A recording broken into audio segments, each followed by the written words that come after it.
Hey team, welcome to another Bullpen Bulletin with Coach Hart and Building Better Baseball. Today is for parents, and I know that one thing that everybody wants to know about with their child is when to advance them. Like when are they a little bit too advanced and they can go play at the next level, or go from rec to travel, or anything like that, or even go the opposite way of holding them back. Like if they're young enough where they can, get stay in the same age group, or if they're not totally ready to go to travel yet or anything like that. Anytime you want to move your child from one spot to another spot, this is what this video is about. And these are three clarifying questions that you should answer that will just help you get some clarity around this decision, right? And it's really important to know if you're making a good decision or not. And these three questions will really provide you a lot of clarity. They're really simple. But they really provide you a lot of clarity when you are facing this decision of whether to advance your child or not advance your child.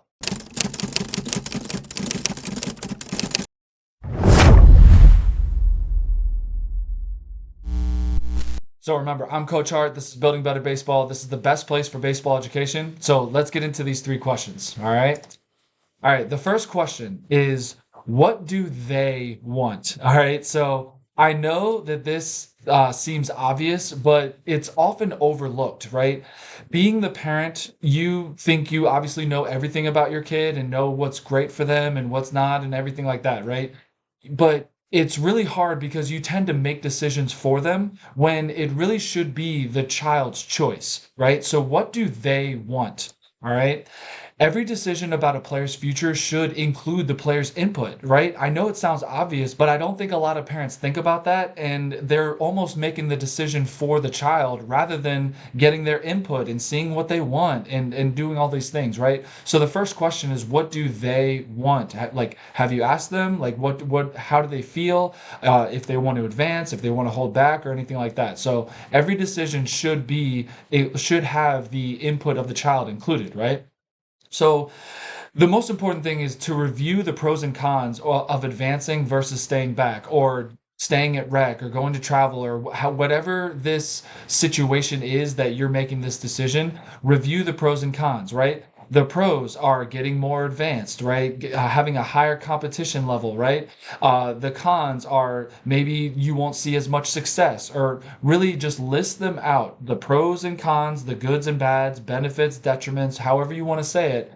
Go through this with your child so you all can make a decision together, but most importantly, help them make the decision. And that's what I say here is empower them, right? They are a young child, and it's really important for them to learn the skill of making decisions for themselves and critically thinking for themselves and making decisions about their own life, right? So empower them. Instead of making a decision for them, right? You provide the information and the tools that they need to make a decision for themselves. So you all work it out and talk about everything, like I said, the pros and cons and everything, and help them make the decision for themselves.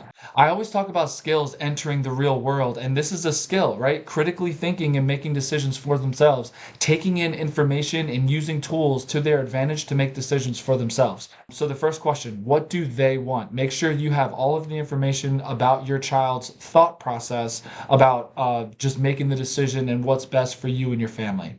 All right. We're going to move on to question number two. So question number two, how do they compare? All right. So this question can be really tricky. All right. Because you never want to compare your child to others where the driving force is emotional, such as coming from a place of envy. Like, oh, this player out there, they do these things really well, and my kid doesn't really do that. And that's like envious, right? You almost like want your kid to be that good, right? And that's not a good place to make the decision. Almost resentment. Oh, I resent these other kids because they are better. And my kid is not that good. So that's not a place where you want to compare, right? Or even pride. If your kid is the best kid on the team, that is still the same kind of thing where, oh, my kid is the best and he's better than everybody else, so that's why he should move on. coming from a place of an emotional standpoint, or coming from emotions, working from emotions, comparing your kid is not the best place to make this decision. All right. And that's why I say this question can be really tricky, is because you don't want to do that, because you don't want your child to do that, right? You don't want your child to go out and compare themselves to everybody else, making them feel less than or even better than, and inflating their ego, right? So this is, like I said, this is a tread carefully with this question. And this next thing is, this question comes only from a place of assessment where you're figuring out where your child's skill level fits amongst their peers. And this is not only comparing to their teammates, like how do they compare? Like sit back and think logically and come from a place of just assessment. Okay, this player here, they can do this really well, and my son can't do that, or my daughter can't do that. That has no emotion behind it, and that is just assessment. That is just fact, right? Or even compare it to their competition level of other teams, right? Or even the whole entire age group. However wide you want to make the net of your this assessment, it's really important that you, first of all, it is important that you compare and assess, but not from a place of emotion, right? So you're saying to yourself, everybody on my kid's age level can do this. Can my kid do this? If they can't do this, then they should probably be held back. Or if they can do this better than a lot of other kids, maybe it's good for them to advance to the next level, right? And that's, like I said, just from a place of assessment, a true assessment of your child's skill level, of would it benefit them to advance, or would it benefit them to stay back, right? Taking all emotions out of it, envy, resentment, everything we said, that is a true question that needs to be answered, and will really help you kind of guide you to this decision of holding back or advancing, right? And like I said, your child will reflect what you do and the behaviors that you do. So if you are coming from a place of emotion of comparing your kid to others, your kid will do that as well. It's really, really important that you kind of instill this mindset of comparing who your kid is to who they were yesterday, right? I'm sure you've heard the only person you should compare yourself to is who you were yesterday. Are you better than the person you used to be? That's the kind of mindset you want to instill, especially in these young kids who are really just influenced heavily by other people, right? All right. So question number 2, how do they compare? All right. And the third question is, how is their work ethic? All right. And this question kind of goes hand in hand with number 2 of how do they compare? And this answer is really the final push to either side. All right. So the first one is you got their input, the what do they want? You got their input of how they feel. Next question is, how do they really compare? Are they better? Are they worse? What's their skill level? Can they do different things that other kids can't? Different things like that. Now, moving on to the third question, how is their work ethic? And this is really the final push, right? And when you're answering this question, take into account the following. How much do they love baseball, right? Do they walk around talking about it all the time? Is it everything they do? Like is it ingrained in their life so much that they just love it so much? Or on the other side, is it just something that they play in the springtime, and then during the summer and maybe even fall, they play a different sport, which is good. I believe in youth players playing as many different sports as possible, because I think it makes you a more well-rounded athlete.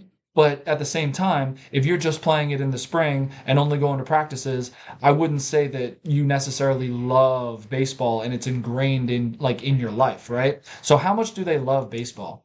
How much of their life is about baseball? Do they have baseball posters in their room? Do they have trophies? Do they have like the baseball stuff just everywhere? Is it, is that all they watch on TV? Like how much of their life is about baseball? All right.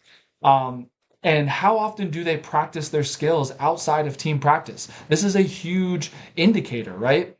So if you are answering the second question of how do they compare, and maybe they're a little behind everybody, but the answer to this question is they have a very strong work ethic. They come home off the bus and they just get to work and they practice every single day. That could kind of push that decision to the other side, right?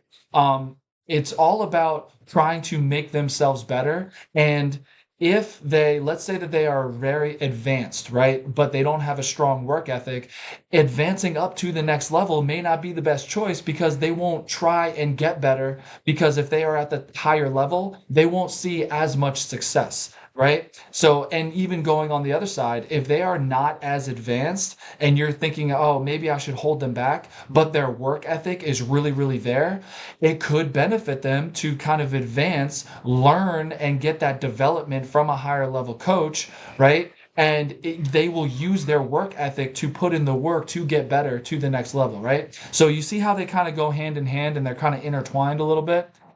So how often do they practice their skills outside of team practices? And the next one is, have they ever talked about playing at a higher level? Is that what they talk about? Hey, I'm 9 years old, but I really think I want to play with 10-year-olds, or I'm in rec baseball right now, and I'm really putting in my work. I really want to try out for a travel team, right? Have they ever talked about it? And if they haven't, maybe it's best if you have the opportunity, maybe to stay in rec or to stay holding back or whatever, right? I think all three of these questions kind of mesh together to kind of push you to a final decision, right? It's a lot of things to think about, and it's a big decision for not only your child, but for you as a family, right? But these are all things to think about when you're making your final decision, okay? So, just as a recap, the first one, what do they want? What does your child want, right? Make sure you have that conversation with them and you provide them the information, the pros and cons, and provide them the tools where they can make their own decision themselves, right? And obviously you're helping with that decision, but you're not just making the decision for them because if you haven't talked to them, you don't really know what they want. Maybe you think that they're really good and they should advance, but maybe they're not really feeling that, right? Because baseball is not really a full part of their life. Make sure you talk to them, have that conversation. Number two, how do they compare? Make sure you take emotions out of it. You don't want to come from a place of comparison using emotions like envy, resentment, pride, whatever. It's simply coming from a place of strict assessment of these are the true facts about my kid. My kid can do these things, but he also can't do these things. Other players in his space, in his age group, are able to do these things. Maybe the decision should sway which way, right? So use that to your advantage and make sure you don't come from a place of emotion and comparison. All right. And the third one is, what is their work ethic? The work ethic is a really strong deciding factor in making this final decision of, oh, maybe my kid is really advanced, but he doesn't have a good work ethic. He doesn't really practice that often. Or on the other side, maybe my kid is not the best, but he comes home every single day and he hits off the tee and he throws and tries to get better, right? So all of these things are something to take into account when you're making this decision of whether to hold your child back or to advance to the next level. So hopefully you found this valuable, and these are really three simple questions to add some clarity to this full decision. I know it's a hard decision. Make sure you work on it together. So hopefully you enjoyed. All right. Grab your free guide. I have a whole bunch of them down there below. I have a free practice plan. I have a free tryout guide. I have a baseball equipment sizing guide. There's a bunch of them down there. There's also a link to my online courses if you'd like to dive a little deeper with me and building better baseball. So hopefully you enjoyed this video. My name's Coach Hart. This is Building Better Baseball, the best place for baseball education. I will see you in another video real soon.